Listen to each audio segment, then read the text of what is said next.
almost 2016. Dum dum dum. Earth is completely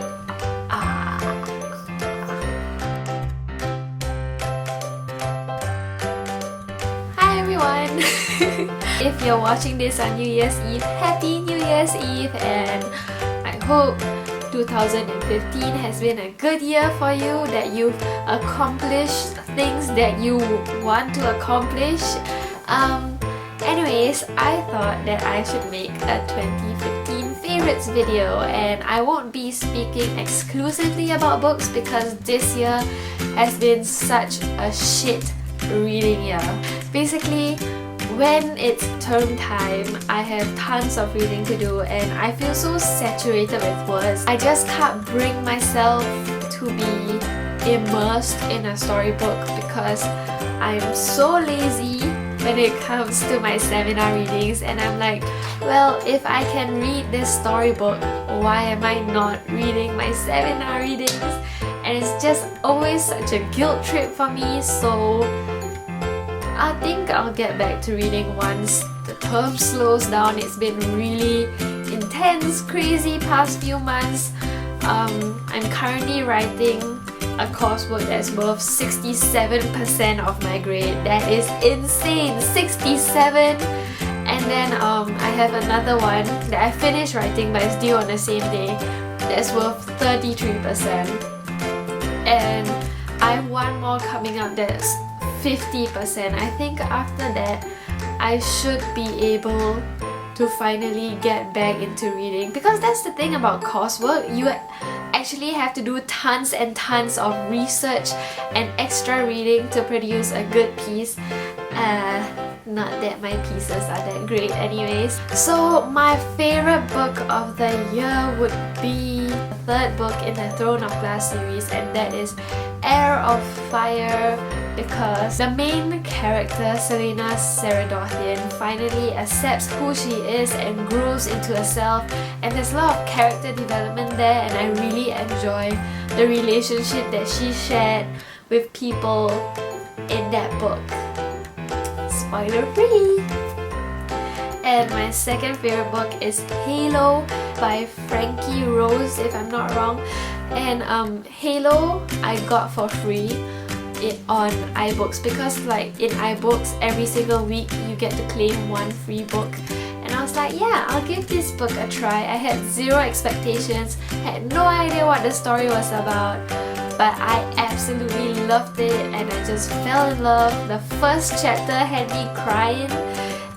It's about this dystopian world. There are a few classes of people, if I'm not wrong. I read this like quite a long time ago, I think in May, so I can't remember specifically. The upper class who are allowed to feel and kind of do whatever they want, and the lower class, a halo stuck at the back of their neck, and apparently like this halo regulates their emotions, so they are not allowed to feel at all.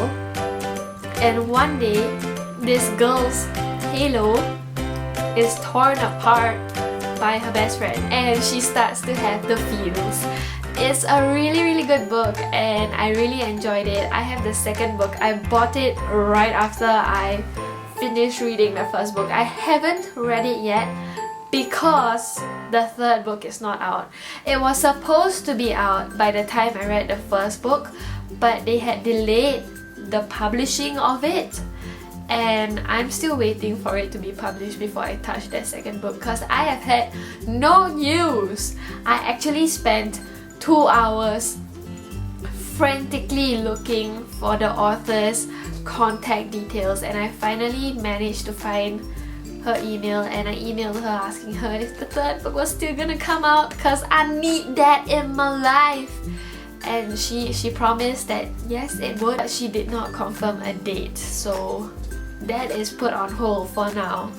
And my third favorite book is The Night Circus because it's so whimsical. I absolutely love the descriptions in the book. Ow, I just scratched myself. Pain. Anyways, I do have a book discussion on The Night Circus, so if you'd like to check that video out, look at the down bar below and I'll have a link there. God, am I so annoying or am I still annoying? I've watched tons of movies this year. Basically, I always have time for movies because sometimes you just need a break from life, and movies are the perfect thing. So last week I was in Cardiff for Christmas and my friends and I, that's the correct way to say it, my friends and I decided to watch a movie.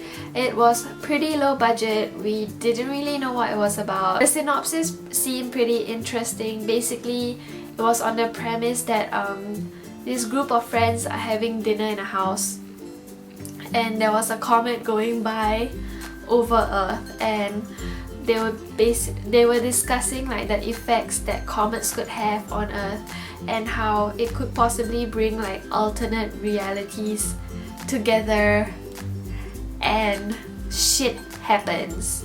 Watch it if you want to be mind blown because oh my god, this movie was amazing. Like, go check it out, completely worth the time. I swear it on my life. Although if you do not enjoy it, I will not die. In terms of action movies, I actually really enjoyed Scotch Trials.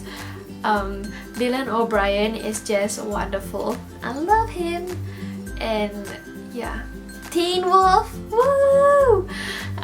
So yeah, Scotch Trials. And I also watched tons of Korean movies this year because I don't know, me and my mom were just getting into it. She wanted sad, impacting stories, and I delivered by looking at all the sad movies in the world. And I found two that are amazing. If you really want to cry, if you feel the need to purge yourself of all the water in your body through tearing, these two movies are excellent. The first one is Miracle in Cell Number 7. It is basically about this father and daughter. The father has really low IQ and unfortunately he is framed for a murder and he has to go to jail. All he wanted was to be with his daughter, so somehow his cellmates smuggled his daughter into jail and she lived with them in their cell, and it's a really heartbreaking and touching story, and I can't. My mom and I watched it together and we literally finished a whole tissue roll. Like the toilet tissue roll. That's how much we cried. God, it was like 2 mountains on the bed. The second movie is A Moment to Remember. This one's more romantic. It's about this young couple and the girl finds out that she has early onset Alzheimer's. It's really heartbreaking but true love. Moving on, series. Now I am a hardcore TV addict. I watch tons of TV shows and I have a few of my favorites. Most of them this year are kind of new just because some old series, you know, after a few years they start to get ridiculous. Hello, PLL, anyone? So my top 3 of this year is The 100. Oh my god, the intensity! Number 2, Limitless, which is pretty damn cool. And number 3, iZombie. So The 100 is about this group of criminal juveniles who are sent from space back to Earth to check if Earth is habitable. And Limitless is a spin-off of the movie Limitless, which has Bradley Cooper in it, so you know it's good. And basically there's this drug that unlocks 100% of your brain. It's kind of like Lucy, but it does not suck. The main guy in the Limitless TV show was on Greek, which I really enjoyed. He's kind of like douchey, but a really lovable douchey. I like him. I think he's cute and I really enjoy this story. And the editing of the show is so pretty. I absolutely love it. It's kind of like whimsical editing a bit. It's quite creative, so I really like it. And iZombie is about this doctor who goes to a party and is infected and becomes a zombie. So she quits her job as a doctor and she works at the morgue now so that she has a supply of brains, and she helps solve crimes with the memories of the people whose brains she eats. And some people find the brain eating kind of disturbing. To me, like, the brain kind of looks like shrimp or prawns, so it doesn't really like disturb me as much. And in the later seasons, like, she starts to have creative ways of cooking the brains, which is quite interesting to see. At least me and my boyfriend enjoy it. Music. I have to say, I really like Justin Bieber's new album. Is it too late now to say sorry? 'Cause I'm missing more than just your body. It is so good, so catchy. I never liked his previous albums, but this album, I got to say, rocks on my world. I used to be really into indie music, but this year I've decided I need to be a more positive person, and indie music just brings out the sad in me. So hence I've got very mainstream taste now. I also love Imagine Dragons. I never really listened much to their music prior to their concert that I attended in October, but when I went to their concert, they performed so well, so amazingly.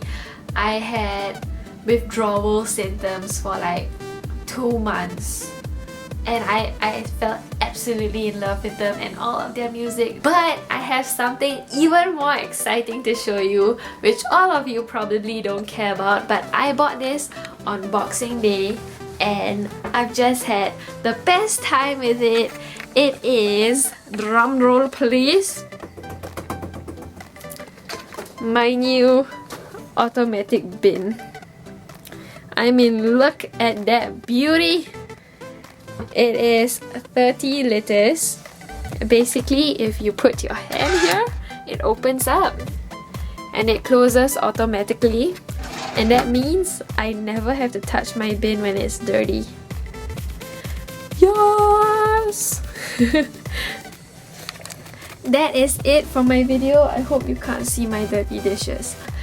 Tell me, what are your favorites this year? If you have a video, link it down below so that I can watch it, or just tell me and I'll read your comment and I'll respond.